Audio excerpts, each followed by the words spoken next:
Bienvenue platistes et autres globistes curieux.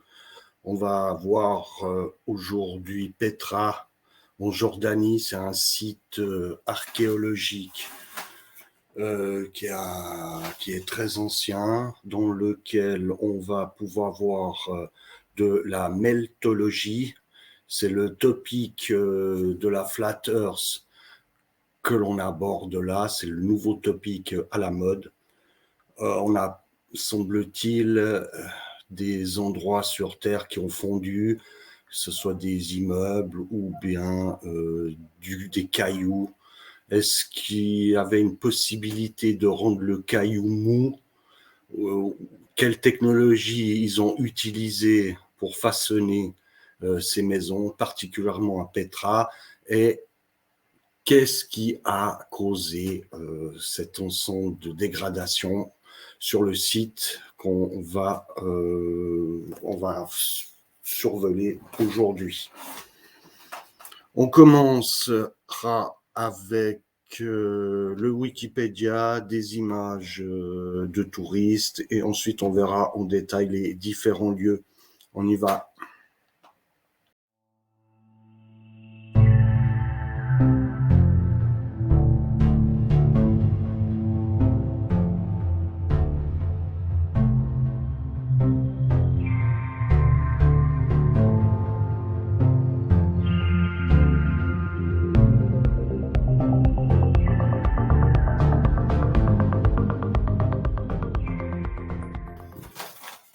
Wikipédia, le narratif nous dit que c'est une cité nabatéenne située au sud de l'actuelle Jordanie. C'est le pôle touristique majeur de ce pays.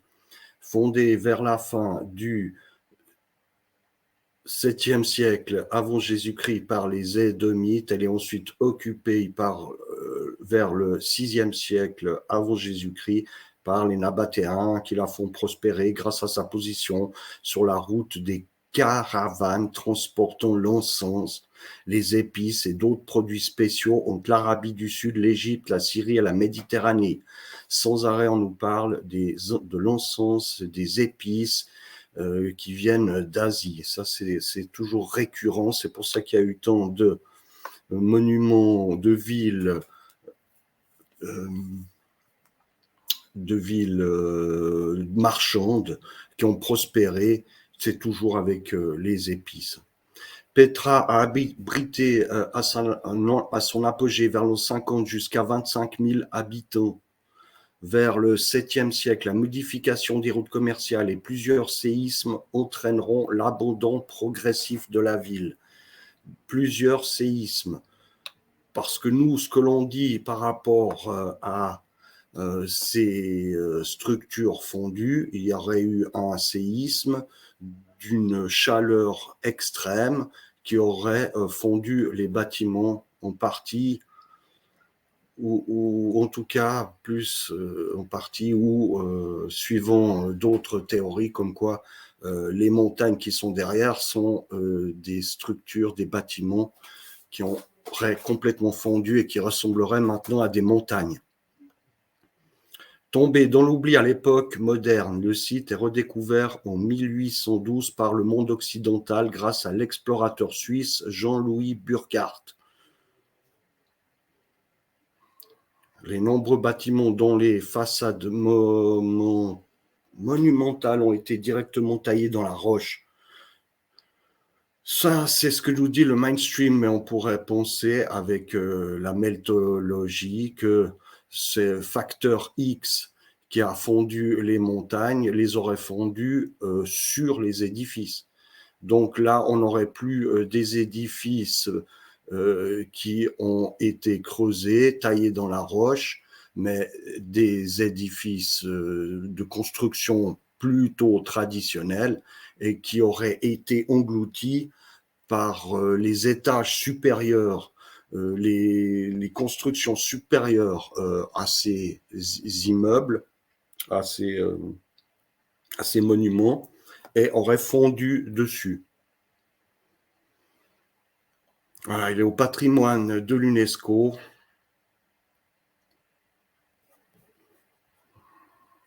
Et c'est un haut lieu touristique. Voilà sa situation. Il fait chaud. Sur Google Earth,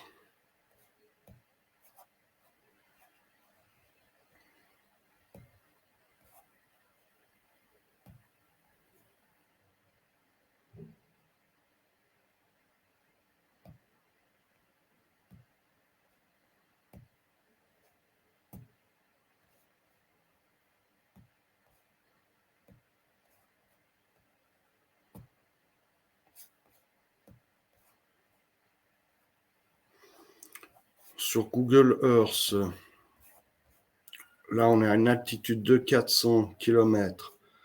L'Égypte, Israël, le Liban et la Jordanie. Le site de Petra se trouve ici à l'ouest. Au lieu touristique,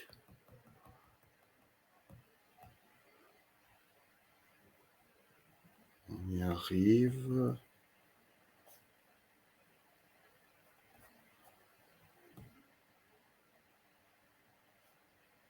Voilà, c'est ici. Voilà, certaines des images postées par des touristes. Là, c'est intéressant, ces sortes de pyramides qui sont ici. Il y en a 4. C'est creusé à l'intérieur des salles. Et là, on voit très bien que c'est effectivement l'entrée d'un bâtiment qui a l'air fondu. Ici, on a l'avant-toit. Ici, le célèbre triangle qui a dans toutes les entrées des bâtiments de style gréco-romain. Et là, on retouche le topic de la Tartarie avec ces immeubles de style gréco-romain qui sont disposés à travers le monde. Donc là, une entrée, et là, on a bel et bien des colonnes avec des entrées qui sont bouchées. Souvent, dans ces monuments, on a les fenêtres de la façade bouchées. Il faut voir ces trous, cette particularité de la roche qui est vraiment très spéciale. Et ici, on a une partie qui part, qui est vraiment droit. Ici, on aurait là le bâtiment qui aurait fondu, puis là, on aurait un mur complètement droit. Donc là, il s'est passé quelque chose. On avait d'abord cette partie et ensuite, on a érigé ce mur droit.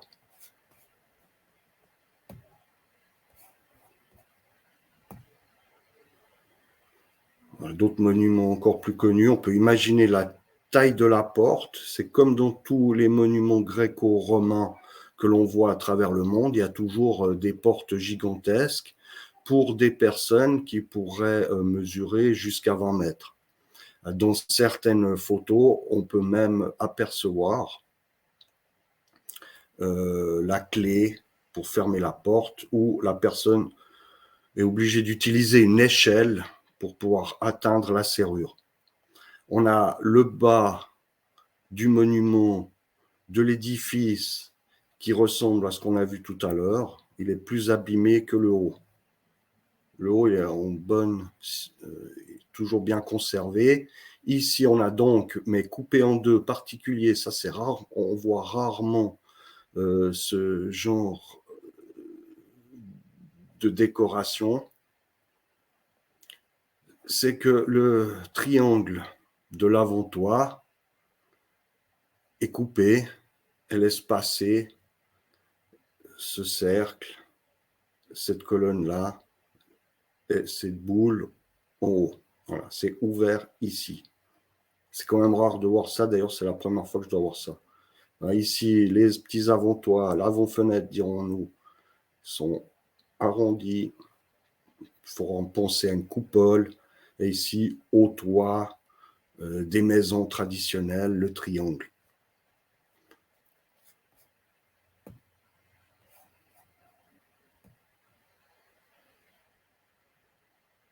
D'autres édifices avec de la brique. Et ici, on voit que l'édifice supérieur est complètement abîmé. Bon, cette partie-là, je ne pense pas qu'elle date de l'époque de Petra. Voilà la roche qui entoure les monuments. Ça peut virer du rouge au fonce, au blanc noir, du vert. Il y a beaucoup de couleurs. Ici, on voit une ancienne arche avec l'entrée ou la salle bouchée.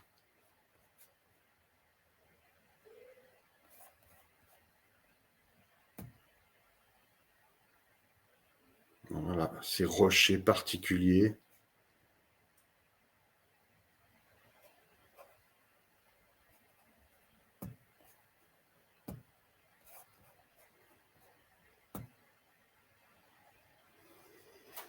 Un autre bâtiment complètement abîmé, avec la partie supérieure obstruée. Un étage, 2 étages, 3 étages. Ici, une partie droite.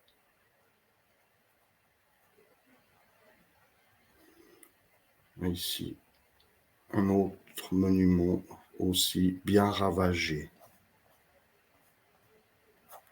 Il y en a plusieurs. Voilà, celui qu'on a vu tout à l'heure. Un peu de touristes. Ça, c'était avec le monument et les pyramides au-dessus. Donc, on se demande si toutes ces montagnes-là ne sont pas des structures construites qui auraient fondu. Et il y aurait à certains endroits des poches d'abri où on peut encore distinguer ce que ces montagnes représenteraient. On peut voir comme un trait, c'est sectionné, même si ces deux parties, ces monts sont séparés, le trait continue. Il y a des couches qui sont à des hauteurs régulières. Ça continue. Si on prend celui-là, il va depuis ici jusqu'à ici. Et ça a l'air effectivement fondu ou ça serait de l'érosion. Mais on a certaines images qui montrent qu'il n'est plus question d'érosion à certains moments.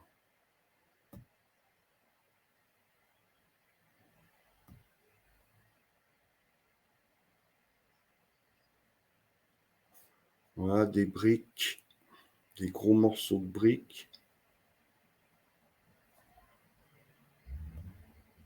alignés. C'est pour ça que c'est intéressant de voir que c'est aligné. C'est comme si ça aurait été régulé, designé. Les colonnes. Là, ça ne serait pas des colonnes qui auraient fondu. Il n'y a aucun résidu par terre. On dirait presque des colonnes rajoutées. Ils ne sont pas du tout dans le même ordre d'idée que ceux du fond qu'on a vu tout à l'heure, là, qui sont bien abîmés. Là, on a affaire à toute autre chose.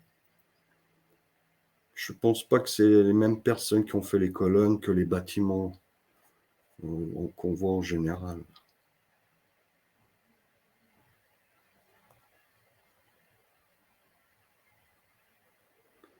Ça, par exemple, je ne considérerais pas que ce sont les mêmes personnes que les bâtiments fondus, toutes ces colonnes. Et justement, il n'y a pas cet effet d'érosion, cet effet de facteur X, d'événement, d'une autre chaleur qui serait venue endommager les monuments. Ça semble logique que ça a été construit après l'événement.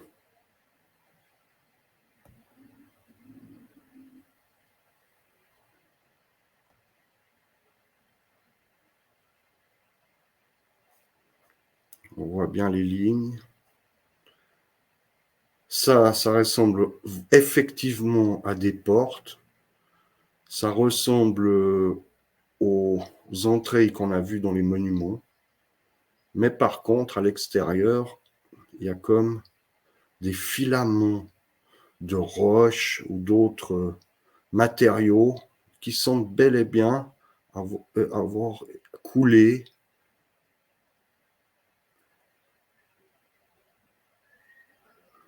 sur la partie inférieure. On voit bien ça tout là.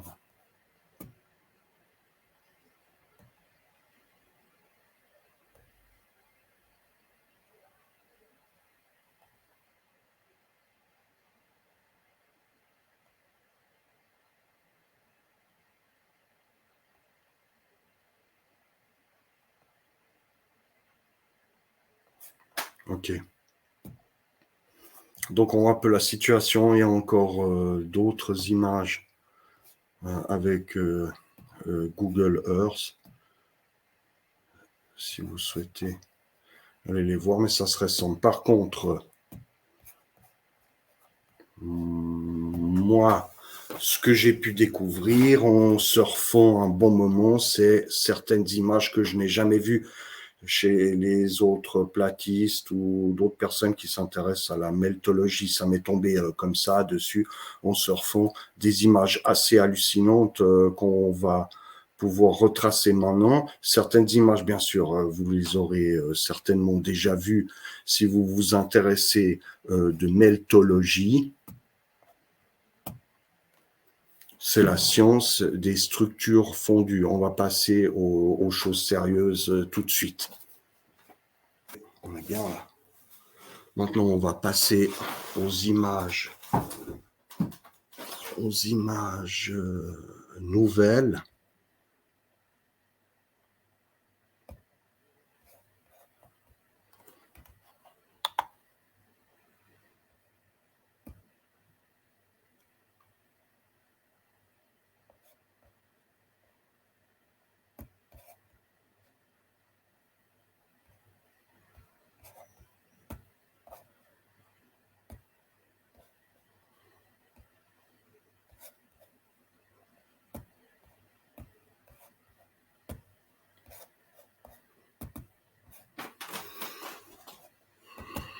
Des images nouvelles.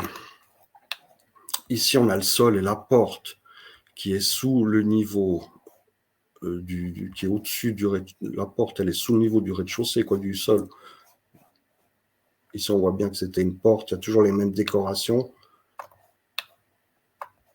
Ce sont des façades d'apparence d'immeubles gréco-romains.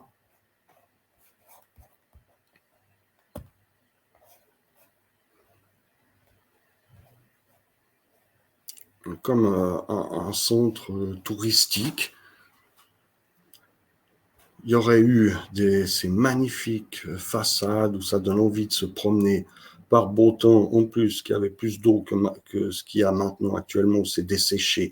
Donc, il faisait bon vivre, et avec des façades où il y a une pièce dedans, une pièce de 10 mètres. Ok. On peut voir vraiment l'état comme fondu, on ne peut pas faire plus. On ne peut pas faire plus fondu que ce qu'il y a là. Ça, c'est pas de l'érosion, ils ont complètement changé de forme. C'est comme du beurre. C'est comme du beurre mis au soleil. Avait-il une technologie pour chauffer la roche et puis la rendre plus molle et puis ensuite la sculpter avec une grande facilité? Et ce qui nous expliquerait les briques qu'on peut trouver sur les sites des grandes pyramides de Gizeh, ou bien en Amérique du Sud, où on voit bien que les briques ont été prises pour construire, elles s'emboîtent les unes dans les autres comme si le caillou avait été mou. C'est peut-être une technologie répandue sur toute la planète. Et que là, on voit absolument que ça fait comme de la chandelle. Ici, ça fait comme une chandelle. On peut encore le voir plus à certains endroits. Voilà, ici, ça a coulé. Ça a une grande chaleur. Il faut une chaleur d'au moins 5000 degrés pour arriver à faire ça. C'est pas moi qui le dis, ça, c'est des personnes qui connaissent. Ils ont recherché, je ne fais que répéter ce qu'ils disent, il faut 5000 degrés pour arriver à faire fondre comme ça. Donc, c'est avec qu'est-ce qui pourrait avoir, qu'est-ce qui aurait pu se passer qui nous serait amené à obtenir des températures de 5000 degrés. Ici, le tremblement de terre, on pourrait imaginer que ces briques ont été éjectées, tout a été détruit par un tremblement de terre, si je ne voyais que ça. Il y a eu peut-être plusieurs phénomènes au même endroit, des phénomènes plus ou moins extraordinaires. Ça, c'est pas non plus les mêmes constructions. Il y aurait les Romains qui auraient passé par là, avec vraiment de la brique, et ça n'a pas vécu l'événement. Ça n'a pas vécu la montée de chaleur. Est-ce que ça a vécu même pas le tremblement de terre? Je pense même pas. Ils ont des briques de forme circulaire pour faire les poteaux. Il faudrait rajouter après, pour le rendre lisse, une autre couche. Pour pas qu'on voie que c'est de la brique. On cache la brique. Ici, c'est des briques beaucoup plus fines. Intéressant. Plusieurs styles de briques. Alors là, le fondu, 100% fondu. 100% fondu. Du fondu. Avec plein de trous. Et une façade.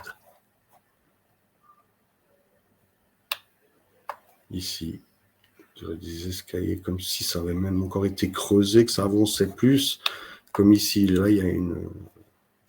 Ça s'avance. On voit bien que c'est une façade, ça. Et c'est pas de l'érosion qui va faire ça. La façade, elle a comme... Elle a obtenu du sillon qui va pouvoir être obtenu avec une fonte. Mais aussi, là, c'est droit. Parce que c'est un énigme absolument hallucinante, cette histoire, puisque là, si ça aurait fondu avant, il y aurait eu la paroi avant, et l'on creuse la paroi, comme on voit bien que c'est la paroi qui a été creusée ici.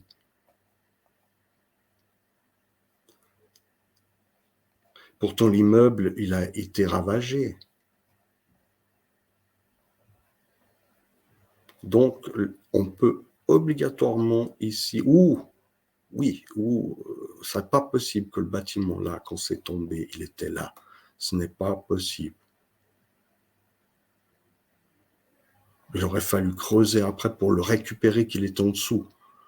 Et puis, si cette roche, elle était fondue, quand elle aurait perdu sa chaleur, elle se serait solidifiée, elle ne fait qu'un avec cet élément-là. Impossible de retrouver la structure.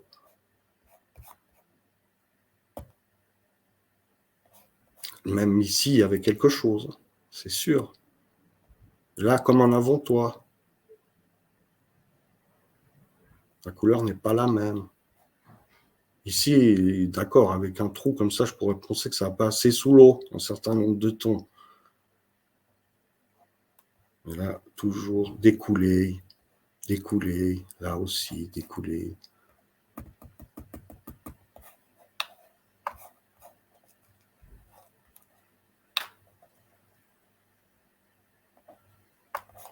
Comme des stries, un ensemble de stries. Ça, c'est pour la technologie qui aurait été utilisée, les marques de la machine.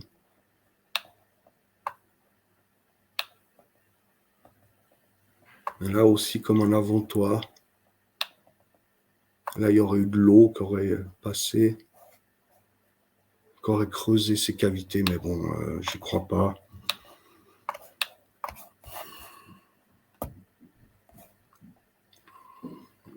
Là, on a les rues. Là, on aurait des immeubles avec des grosses briques, ici comme des arrondis fondus. Probablement, et je suis assez chaud pour cette proposition, donc je suis le premier à proposer ça, ça serait une pluie acide. Une pluie acide qui serait tombée et qui aurait fait ce style de coulée et rendu la roche molle. Voilà une explication que je propose.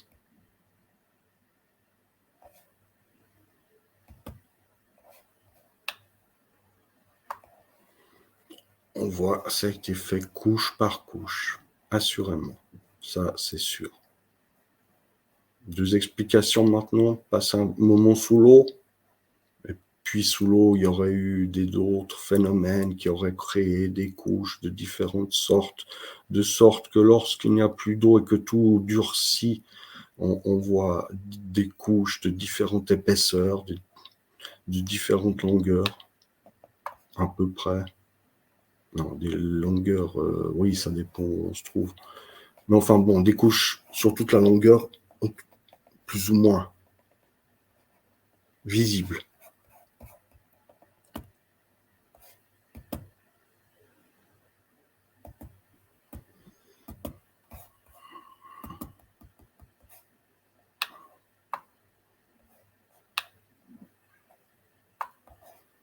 Un mur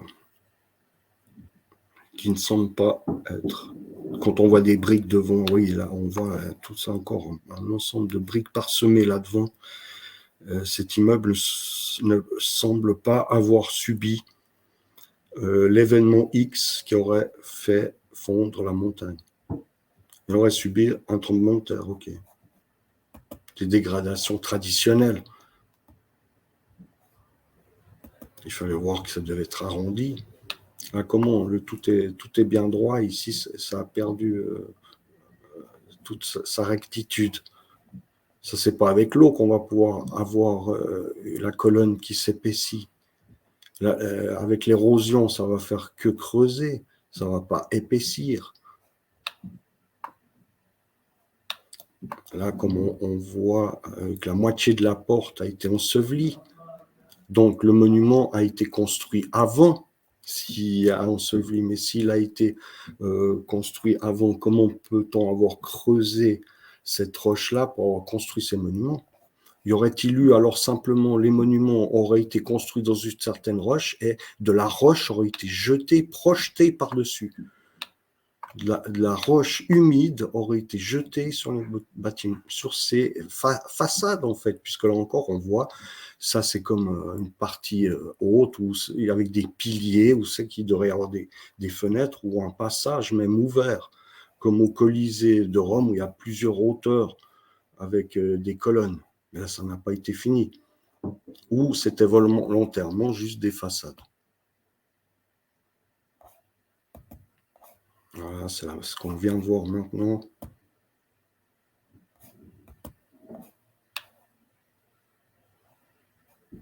Ici, des briques. Cette partie-là a été faite avec quand même des grosses briques.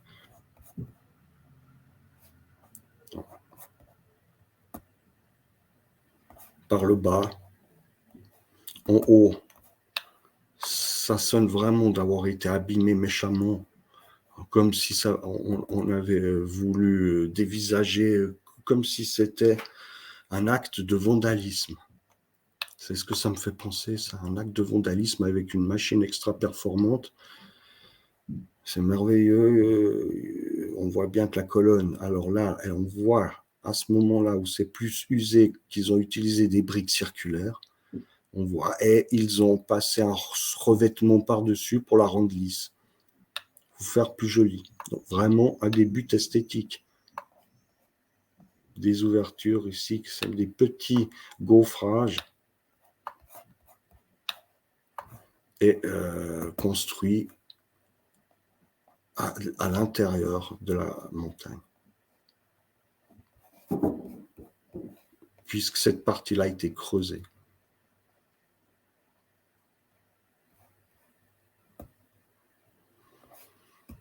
Le premier amphithéâtre est le seul fait sur la roche.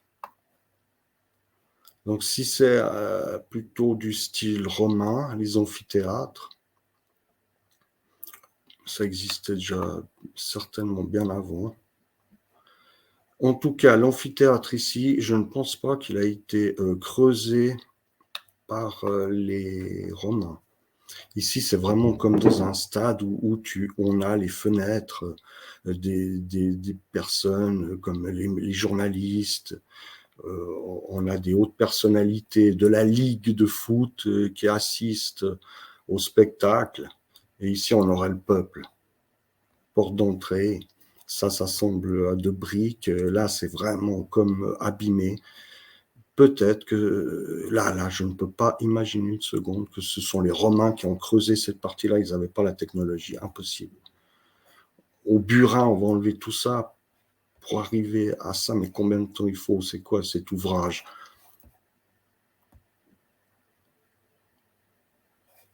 La coulée, meltologie. Melt, ça veut dire fondu.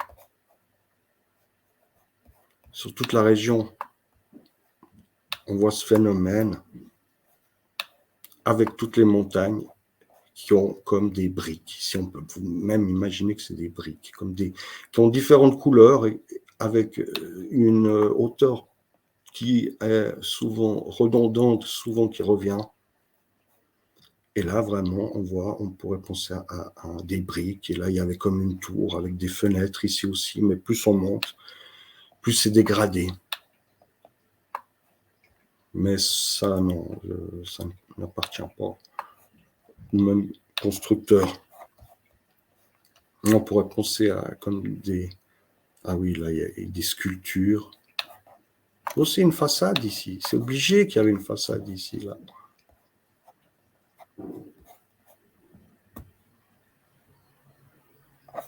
Là, les entrées, alors oui, on peut commencer à comprendre que là, c'est englouti. Sur cette photo, c'est vraiment clair et net que ces portes-là, que tout à l'heure, je pouvais mal interpréter. Enfin, je savais que ce n'était pas fait par l'érosion, mais ici, il n'y a plus aucune possibilité de penser que c'est fait par l'érosion, puisqu'on voit bien que c'est tout aligné. C'est une façade, la même chose qu'ici. Elle a été gommée sur tout le devant. On peut même imaginer ça, c'est ce qu'il y a ici, c'est le toit, l'avant-toit, c'est sûr et certain. Ça descend à la même hauteur environ. Jusqu'ici, ça a été englouti, dégouliné. C'est de la roche.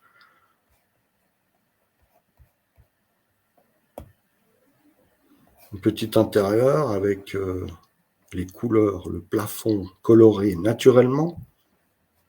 Là, c'était une colonne qui a fondu.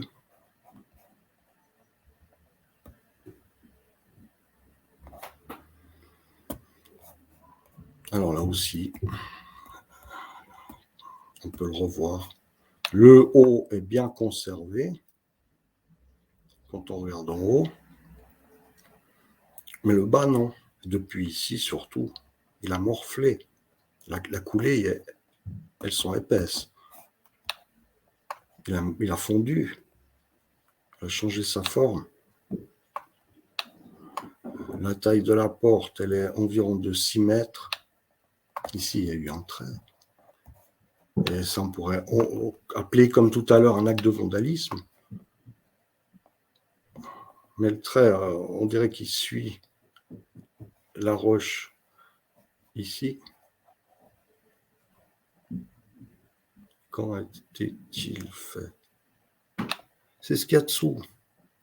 C'est bien possible qu'en fait, c'est simplement, on a gratté un matériau qui a été rajouté sur la roche, la roche en dessous qui contient plein de divers matériaux et qui contient donc diverses couleurs. À l'intérieur des pièces, on a toutes ces couleurs au plafond, mais les façades sont de couleur unie, comme ça, beige, couleur un peu sable. C'est simplement un revêtement qui a été posé par-dessus. Ah oui, donc là, c'était où c'est que rarement on voit ça. C'est le toit pyramidal qui est scindé en diverses parties pour laisser un centre. Des colonnes. Là, cette pièce, ça fait 20 mètres dans le style qu'on a vu avant. J'avais vu des photos. Ici, on voit bien que derrière, c'est exactement la même taille, mais pas horizontalement, mais verticalement, comme s'il y avait des briques ici.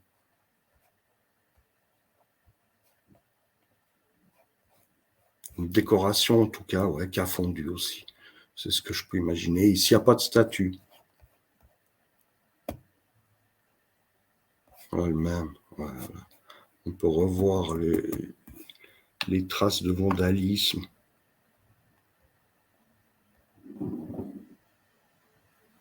Ça passait par le bas.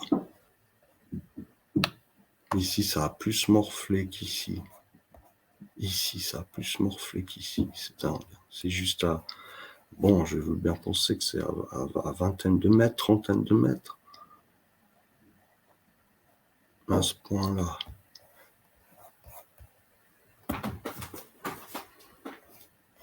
On peut voir un peu l'intérieur.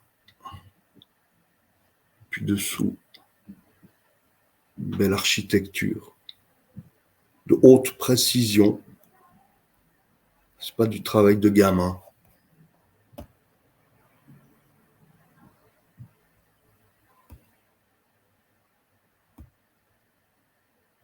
L'amphithéâtre. On peut voir cette roche ici, on voit toutes les couches. Ici, on voit comme du fondu. Les parois, côté droite, creusées. À peu près les mêmes proportions entre ces grandes couches-là. Plus foncé au-dessus. Ici, des façades qui n'existent plus. Presque plus. Ça serait les streets. La street. Aller d'un endroit à l'autre. Fondu aussi, même style. Ça donne une atmosphère extraordinaire.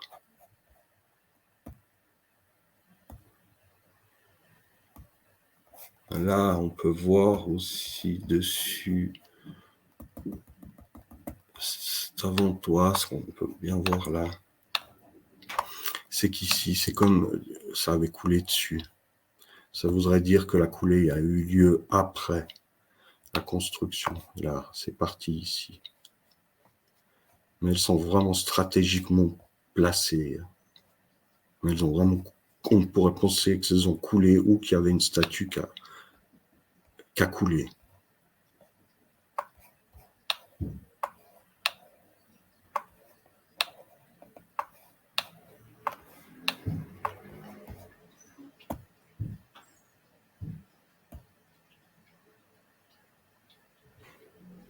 Ici, on voit vraiment un gaufrage sur la gauche et la droite et la gauche. On voit vraiment comme si on pouvait monter, hein, comme une échelle. Ici, comme des restes de statues, la décoration. Évidemment, c'est pas creusé à l'intérieur, il n'y a pas de pièces. Le phénomène chandelle, clairement sur cette photo, clairement.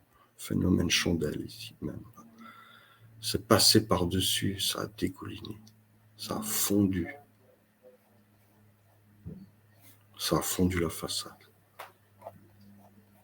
La montagne aussi. Il fait environ 5000 degrés. Ici, dans ces streets, c'est droit ici.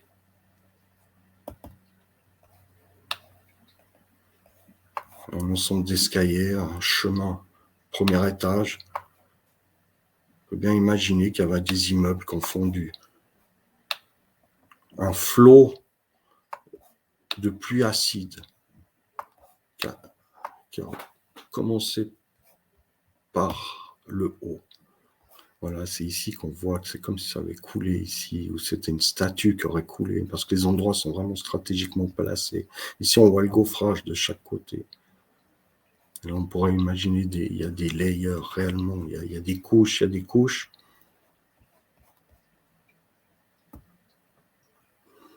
Et on passe par-dessus les colonnes comme un revêtement pour dissimuler qu'ils sont faits en briques circulaires.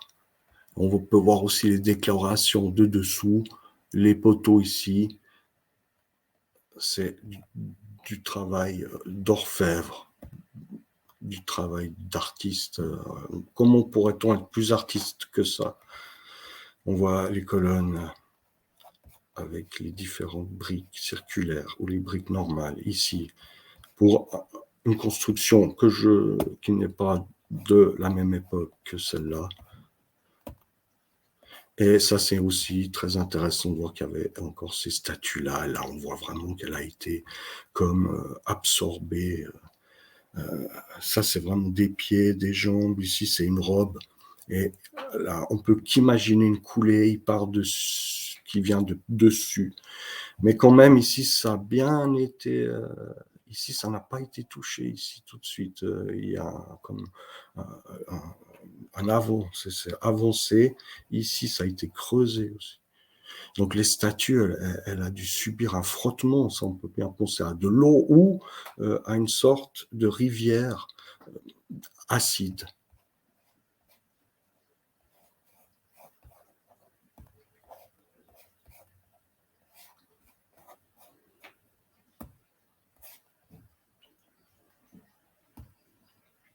Voilà.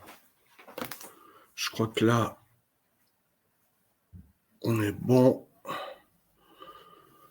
On a vu un peu ce qu'il y avait à voir avec Petra. Je vous remercie d'avoir passé un moment là. On a appris des choses. Moi, ce que je veux, c'est que vous appreniez quelque chose. Comme moi, j'apprends quelque chose. Là, on est quand même assez à fond dans les histoires de Petra. On en connaît quand même déjà pas mal. Il y a encore des vidéos qui tournent. On reverra ça si je retrouve des autres, évidemment, documents. Je les présenterai directement. Donnez votre avis, vos versions. Moi, je fais marcher mon imagination pour trouver des explications. Donner les explications, donner ce qu'il faut, que vous pensez. On connaît le mainstream, on le connaît, donc il n'y a pas besoin de passer du temps là-dessus. Voilà, allez, bye.